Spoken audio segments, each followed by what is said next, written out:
दोस्तों, लखनऊ के कैंटोनमेंट इलाके में दिलकुशा गार्डन हुआ करता था। ये गार्डन अब बंद हो चुका है, लेकिन इसके बगल में दिलकुशा कोठी अभी भी पर्यटकों के लिए खुली हुई है। दिलकुशा कोठी को नवाब शहादत अली खां के शासनकाल में ब्रिटिश मेजर आसले द्वारा बनवाया गया था। नवाब ने ये कोठी अपने शिकार खेलने के लिए बनवाई थी। दिलकुशा कोठी को भूतिया घर भी कहा जाता है। दोस्तों, ऐसा इसलिए कहा जाता है क्योंकि कुछ लोगों का कहना है कि रात में यहाँ पे सफ़ेद कुर्ता पजामा और पगड़ी में एक लंबा सा व्यक्ति नजर आता है, जो कि टॉर्च मारने पर गायब हो जाता है। अब आपको वह वजह बताते हैं जिस वजह से इस कोठी को भूतिया कोठी भी कहा जाता है। दिलकुशा कोठी कभी लखनऊ के नवाबों के लिए शिकारगाह और गर्मियों में आरामगाह के लिए मशहूर थी, लेकिन आज इस कोठी को लखनऊ के लोग भूतिया घर के नाम से जानते हैं। कुछ लोग यह कहते हैं कि यहाँ रात में अजीबोगरीब आवाज़ें सुनाई देती हैं। दरअसल ये वही जगह है जहाँ पे नवाब साहब अपने अंग्रेज दोस्तों को बुला के पार्टीज किया करते थे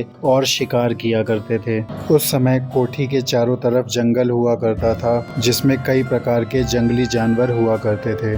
दिलकुशा कोठी के बगल में एक बिल्डिंग और बनी हुई है, जिसमें नवाब साहब की सेना युद्ध के लिए प्रैक्टिस किया करती थी। नवाब साहब के ब्रिटिश दोस्त ये नहीं चाहते थे कि नवाब की पर्सनल सेना इस बिल्डिंग के अंदर युद्ध की प्रैक्टिस करे। बाद में जब नवाब साहब और ब्रिटिशर्स के आपसी संबंध खराब हो गए, तब अंग्रेजों ने नवाब साहब से दिलकुशा कोठी छीन ली। जगह को छीनने के बाद अंग्रेजों ने यहाँ पे ब्रिटिश आर्मी की प्रशिक्षण करने की जगह बना ली। जब 1857 में लखनऊ में आज़ादी की पहली लड़ाई हुई थी, तब इसी जगह पे भारतीय क्रांतिकारियों और ब्रिटिश सैनिकों के बीच में युद्ध हुआ था, जिसमें दोनों ओर से बड़ी संख्या में लोग मारे गए थे।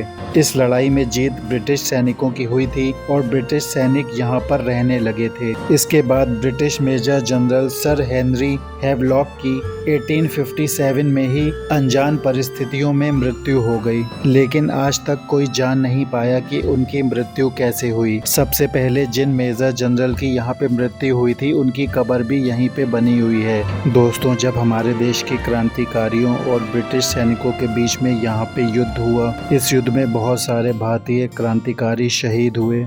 इस युद्ध के बाद यहाँ पे कई ब्रिटिश सैनिक रहे, लेकिन कोई भी लंबे समय तक यहाँ पे जिंदा नहीं रह पाया। कहा जाता है हमारे क्रांतिवीर की आत्माओं ने उन ब्रिटिश सैनिकों को यहाँ पे रहने नहीं दिया। उन क्रांतिवीर सैनिकों की आत्माओं ने उन ब्रिटिश सैनिकों को मार के अपना बदला पूरा किया। तब से अब तक ये जगह सुनसान पड़ी हुई है। तभी से दिलकुशा कोठी भूतिया जगह के नाम से जानी जाती है। ब्रिटिश सैनिकों ने बहुत कोशिश की कि वह दिलकुशा कोठी में रुकें, लेकिन जब सैनिक संदिग्ध परिस्थितियों में मरने लगे तो वह यहाँ से भागने के लिए मजबूर हो गए। तब से अब तक यहाँ पे कोई नहीं रहता है। ये जगह सुनसान पड़ी रहती है। दिलकुशा कोठी को देखने बड़ी संख्या में देश विदेश से लोग आते हैं, जिन्हें इतिहास को जानने में रुचि है। सन 1800 में ब्रिटिश मेजर गोरे आसले ने दिलकुशा कोठी का निर्माण करवाया था।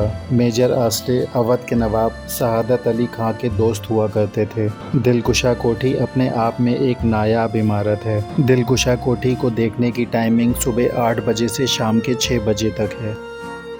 दिलकुशा गार्डन में लेफ्टिनेंट कूपर और मेजर पिलो की कब्रें हैं, जो 1857 में मारे गए थे। यहाँ का रखरखाव लखनऊ छावनी बोर्ड द्वारा किया जाता है। 1857 में लखनऊ में जो गदर हुआ था, उस गदर में अंग्रेजों ने दिलकुशा कोठी की छत को ढहा दिया था। छत गिरने के बाद 1880 तक पहुँचते पहुँचते ये कोठी पूरी तरह बर्बाद हो चुकी थी। इस समय दिलकुशा कोठी के चारों तरफ बहुत बड़ा सा गार्डन मौजूद है। लखनऊ की दिलकुशा कोठी को इंग्लैंड के सीटन डिलावल हॉल की तरह ही बनाया गया था। अगर आज दिलकुशा कोठी सही सलामत होती तो वह इंग्लैंड के सीटन डिलावल हॉल की तरह ही दिखती। जब आप दिलकुशा कोठी देखने आइएगा तो साथ में पानी की बोतल ज़रूर लाइएगा, क्योंकि आसपास यहाँ दूर दूर तक कोई भी दुकान नहीं है। वीडियो अच्छा लगा हो तो लाइक कर दीजिए।